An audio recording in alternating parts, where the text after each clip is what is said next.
It's Friday night, so let's get lit. Literature. Control yourselves, we're talking about books here. Hey besties, I'm Sabrina. For those of you who don't know me, welcome in. I thought we would do something a little bit different, a little bit new. I personally like to spend my Friday nights in the house with my books, on the couch, maybe with a nice drink. So I thought, why not have a little series called Friday Night Lit? We can make a little drinky drink and I can yap about the books that I've read recently, and you can drink along with me and yap with me in the comments. Like, that sounds like a good time to me. I am going to have a mocktail. You go get yourself whatever drink feels good to your soul. Now, I'll put my recipe on the screen for you, but I do have to warn you, I'm not a big recipe follower. I just kind of like to go on vibes and see what works out. Good luck. Good luck to both of us. Good luck to my taste buds. Good luck to you. So while I prepare to make my drink, let me answer the question you guys are probably yelling at the screen right now, which is, girl, what is this video exactly? I've just really been feeling like I don't have enough time, or I don't do enough talking about the books that I have read. And that probably sounds crazy because this is a booktube channel. So what are you doing exactly if you're not talking about the books that you read? But like, when I do my monthly wrap-up videos, I have to edit out so much of what I said about each book because the raw footage is like 90 minutes to 2 hours long, and I'm whittling it down just barely to 45 minutes. And it's like squeezing that in. And so I edit out most of what I say. So it ends up with me just being like, I like this book, I gave it 4 stars, and then moving on to the next book, which is like, these authors have been brave enough to share their imagination with me, and I feel like that's doing them a disservice. I feel like I owe it to them to talk about the book before I give it a rating. So anyway, that's my very chatty way of saying this video, this series, Friday Night Lit, is where you'll come if you would like to really know my like unfiltered thoughts. I do try to put up a short every Sunday of like just a 2-sentence recap of what I read and the star rating. And I'm going to continue doing my monthly wrap-ups where we talk about how I counted it for Herkyet or any other reading challenges I'm doing, where I give a little bit of a like my feelings on this book. I give the star rating, and we just kind of talk about like whether I hit my reading goals for the month. I'm still going to do that, but this is going to be the place where I'm dumping all of that, like those other like hour and a half worth of rambling about books, going to be dumped into Friday Night Lit. Okay. So this is the place you're going to get comfy, cozy. Make sure you show up on Friday nights with a drink. I think I'm going to do this like every other week. That feels good to me. And yeah, we'll just make this our little tradition. How does that sound? I guess I can walk you through what I have available for me for this mocktail experience. So I've got a plethora of like things I can mix in. This is a Starbucks refresher, the lime watermelon concentrate. It's got a little bit of caffeine in it though. I have simple syrup. I have grenadine. This is from SodaStream. This is a non-alcoholic cocktail mixer. The flavor is white peach and ginger. And then I have fake tequila. This is non-alcoholic tequila, in case you're in the margarita mood.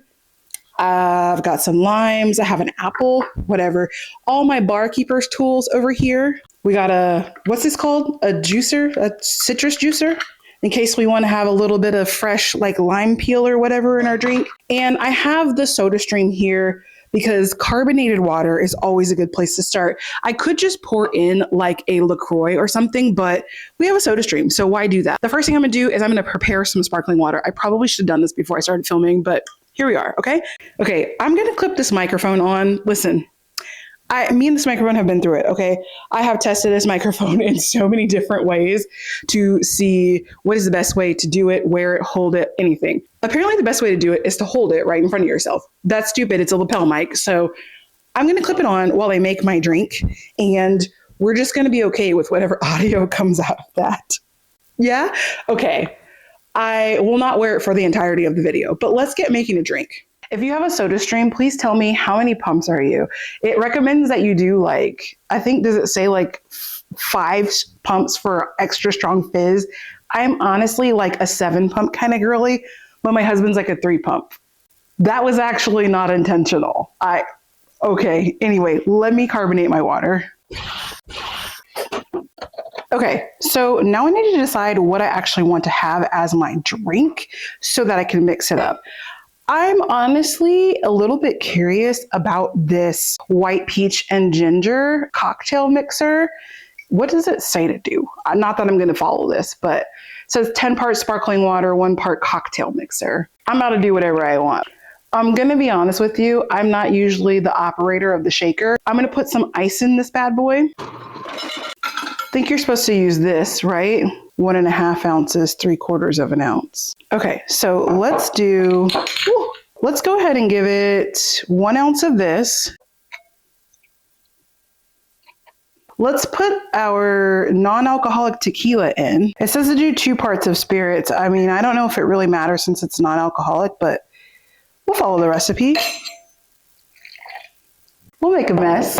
Y'all, tell me why non-alcoholic tequila costs significantly more than alcoholic tequila. I think now we shake this, right?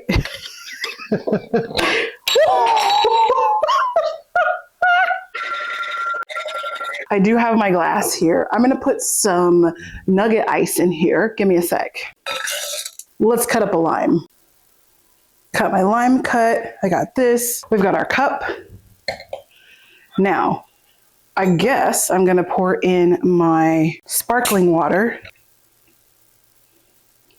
That might be enough.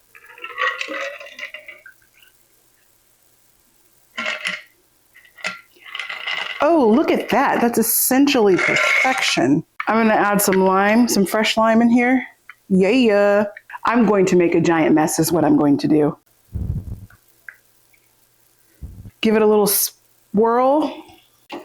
Gotta love a good bar spoon.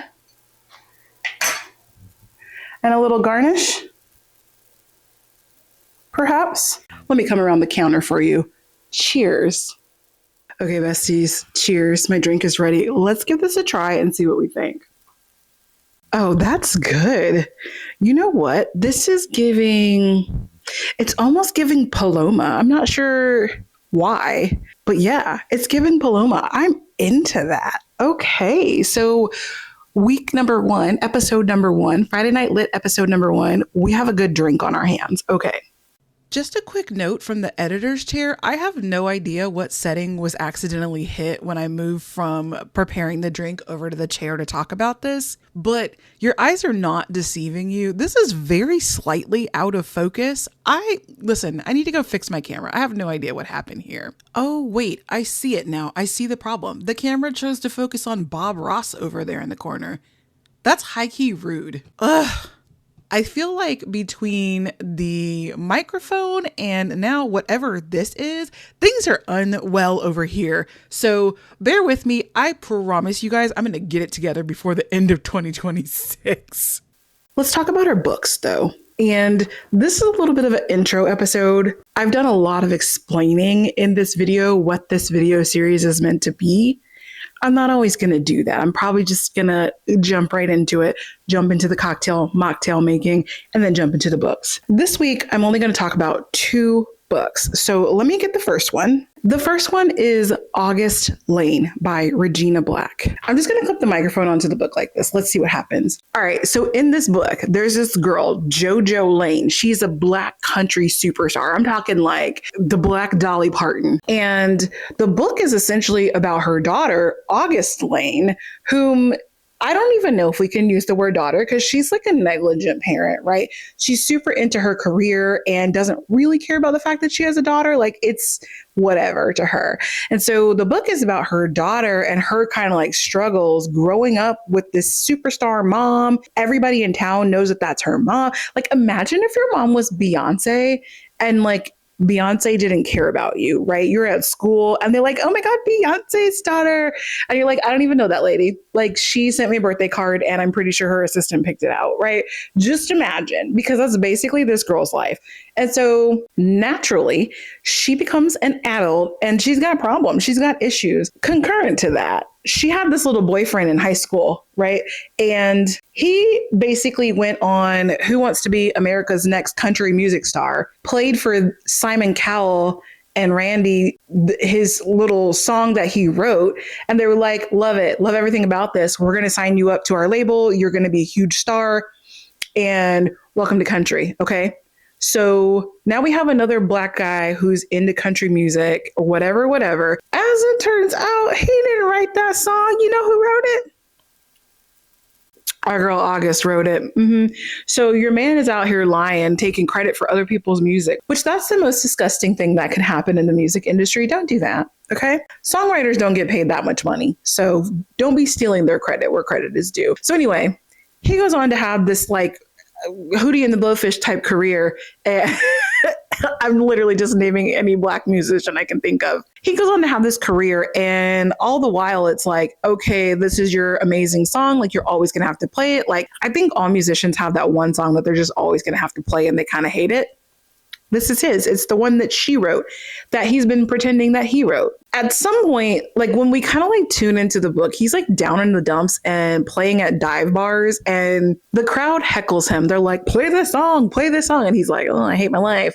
But he's sober now, so he plays it, whatever. So all of this really comes together when the powers that be decide they're going to have a concert back in their hometown. August's mom is going to be the headliner. This is about her being inducted into the Hall of Fame or whatever. And she decides that your boy, the one who's playing at dive bars, is going to be an opening act for her. He's now got to go back home for the first time ever and face down August and be like, yeah, so that time when you wrote that song and I told them people that I wrote that song, like, ooh, my bad, girl, my bad. So they get back to their hometown, and like the whole middle of the book is just kind of nonsense. It's like he's doing good stuff in town and she's mad at him, and there's all these criminals, and the whole town is basically a mess, right? Like, that's really what my takeaway was from it. And I mean, this drink is really good. And I mean, like, I think at the end they pulled it together, and there were moments in the book that worked really well. The romance, I don't think I believed the romance between August and our guy. Like, I just didn't buy it. It was forced, you know, like they were second chancing it, but like nobody wanted to be part of the second chance is kind of what I got out of it. I don't know. And listen, there was one scene, if you read this, like, I'm just going to tell you, there is one scene where they're in the kitchen and a dish falls onto the floor. And then we start getting into some adult activities, but we don't finish. And I'm like, well, that was disappointing. That was kind of how the book was. We kind of like didn't finish anything. Nothing was fully developed. You know, there was a diner in the book. It was giving big Waffle House vibes, but like, I don't know why it was in the story. It was just in the story, like just to have something to talk about. I mean, not too much on your girl. I don't think she did a terrible job with this book. Just the vibes were a little bit off for me. And I think part of this is because I went into this story basically like I'm rooting for everybody Black, right?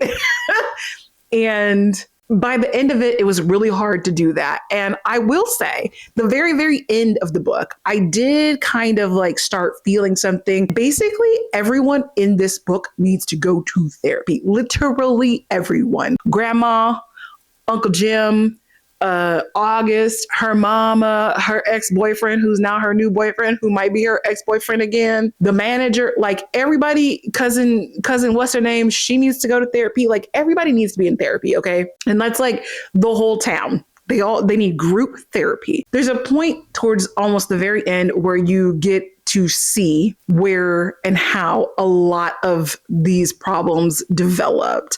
Now, That is to say, you gotta like fix your shit, right? You gotta go to therapy, you gotta get it figured out. But I can see where it came from. So I think the bottom line is that for me, like I was just never able to have that, yes, these people are going to come out on top moment. Even when the book ended, I didn't feel like, oh, they've come out on top. They've done it. They have fixed their problem. There's been a resolution. It was just kind of like, and that's the end of the book.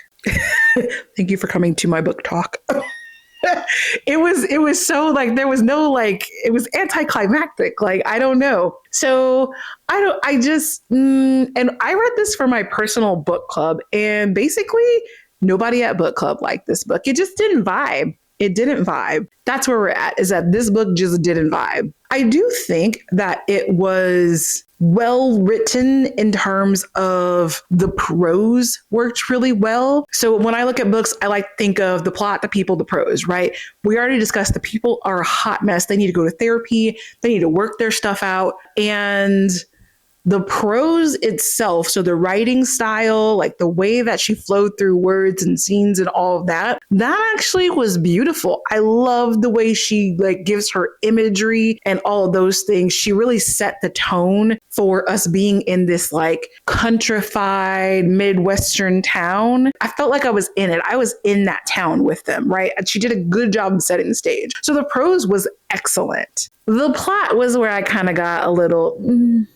It just didn't pull me through. Listen, I have a very musical background. I spent a number of years on tour. That was my life before I became domestic and stayed home on Friday nights. Part of the reason why I like to stay home on Friday nights is because I spent my 20s at a club, then another club, then another club, on tour, in the tour bus. And girl, I'm tired. So I was ready for this to like bring me back in, and it just didn't do it. It didn't do it, honey. It didn't do it. I think when I do this series, I'm not going to give you the rating, my star rating on the book, because you can kind of find that in two other places. But I think what I want to do is I want to give like my vibe rating. I'm going to give like a heart rating. Like, how much did I vibe with this book? How well did this book just like suck me in? That to me is a little more important than the star rating is. This is just like, did Sabrina vibe with it? And yeah, I'll just do it out of 5 to make it easy, make it simple. So on a scale of 1 to 5 vibe hearts, I'm gonna give this like a 2. Yeah. Fight me, I guess. Don't fight me. Now, don't let that discourage you from reading this book if you want to read it. Like, you may just get something else out of it. I think one of the beauties of reading books is we all come at the book from our own perspective. So obviously I'm Black. Obviously I'm going to feel a certain way about Black people being written and how they're written and how they're portrayed. I want to read Black people excelling. I want to read Black excellence, Black girl perseverance. I don't like to say Black girl magic. It's not magic. We're trying hard. We're working hard. That's what I want to see. Black girl excellence, Black people being on top. And even when they are dealing with real life situations, such as in this book, such as an abandoning mother, such as alcoholism, such as criminalism, even when they're dealing with that, I still want to see them have robust personalities and not be dialed down to a singular thing. And that just didn't happen for me. So yeah, the vibe was a 2 hearts. Now, the other book that I read was on my Kindle. And so because I guess I could have brought my Kindle, but because I can't hold the book up for you, I'm going to put it on the screen. I'll put it on the screen here. But basically all I'm going to do is turn this book around so I can still hold the microphone like this, but you don't have to be distracted by the cover. So we're talking about this book. It's called It's Lonely at the Center of the Earth. Now, this was a graphic novel. It is on Kindle Unlimited, so you too can read this book for free if you have KU subscription. Essentially, the author / graphic, are they called graphic designers? I don't think that's what they're called. The drawer, the animator. No, it's not an animation.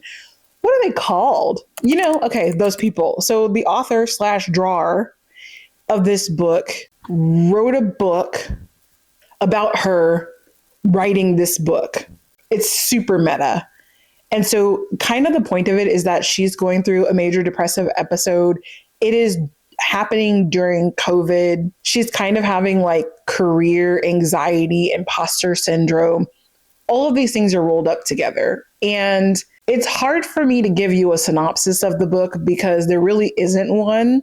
It's very slice of life, but the life is pure chaos and depression. It is an autobio, So there's not a critique on the story other than it's hard for me to give you a synopsis of it because I'm not going to critique somebody's life story. Like that's what happened in their life, right? In a real person. Now, if we're talking about fake people in the book, like August Lane, I'm going to critique her life like I want to, but, but I'm not going to critique someone's auto bio. Like that's what happened to them for real, for real. But the graphic novel itself, here are the issues that I had with it. First of all, there were like 82,000 different graphic styles contained within it. I have limited experience reading graphic novels, but I have seen many a graphic novel. My husband reads lots of graphic novels, lots of manga, lots of comic books.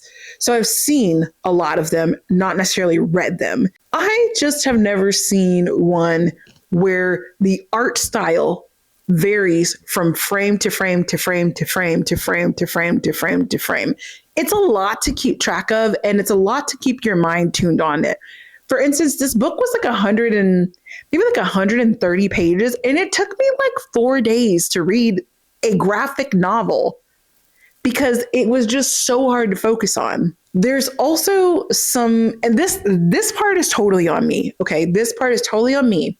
There were parts where the author drew herself in different formats. Like I swear at one part she was a stick figure. Another part, it was almost like she drew her like a lifelike drawing of herself.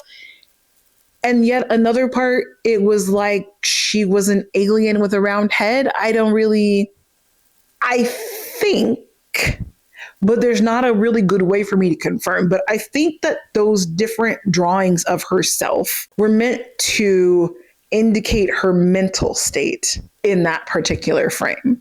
Now, I don't actually know that, but that's my thinking. But if I have to think this hard about it, I don't know that I'm necessarily having a good time anymore.